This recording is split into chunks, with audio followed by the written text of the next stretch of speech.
বিসমিল্লাহির রহমানির রহিম। আসসালামু আলাইকুম। মেখে জেকে মাংস রান্না করতেছি।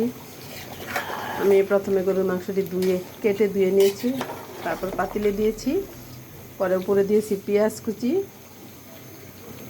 আদা বাটা, রসুন বাটা, ধনিয়ার গুঁড়া, জিরার গুঁড়া, দারচিনি এলাচের গুঁড়া, মরিচ, হলুদ, লবণ, তেল দিয়ে এটার আমি সুন্দর করে বসাইছি। বসানোর পর যখন বলক আসছে একদম ভালো মতো, তখন আমি এটাকে নেড়ে চেড়ে দিয়েছি। আমার মাংসটা হয়ে আসছে, দেখেন। এটা অনেক নরম হয়েছে মাংসটা, দেখতেও এই যে দেখেন হাড্ডির থেকে মাংস সরে গেছে। এটা খেতে অনেক সুস্বাদু হবে। মেখে জেকে গরুর মাংস বেশি হলে সবসময় মেখে জেকে রান্না করবেন, দেখবেন এটা যে কত সুস্বাদু হয় খেতে।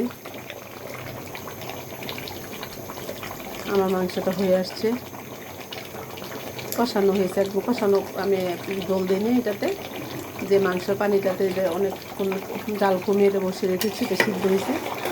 এটা এখন আমি নামিয়ে নিব। আমার মাংসটা পুরোপুরি হয়ে যাচ্ছে। সবাই এইভাবে মেখে জেগে মাংস রান্না করে খেয়ে দেখবেন। কষানোর হচ্ছে কোনো অংশ কম না, এটা খেতে অনেক সুস্বাদু হয়। সবাই ভালো থাকবেন। আমার আমার আমার ফেসবুকে লাইক কমেন্ট করবেন। আমার একটা ইউটিউব চ্যানেল আছে লাভলিস কিচেন, ওইটা সাবস্ক্রাইব করবেন। সবাইকে ধন্যবাদ। আসসালামু আলাইকুম। ভালো থাকবেন সবাই।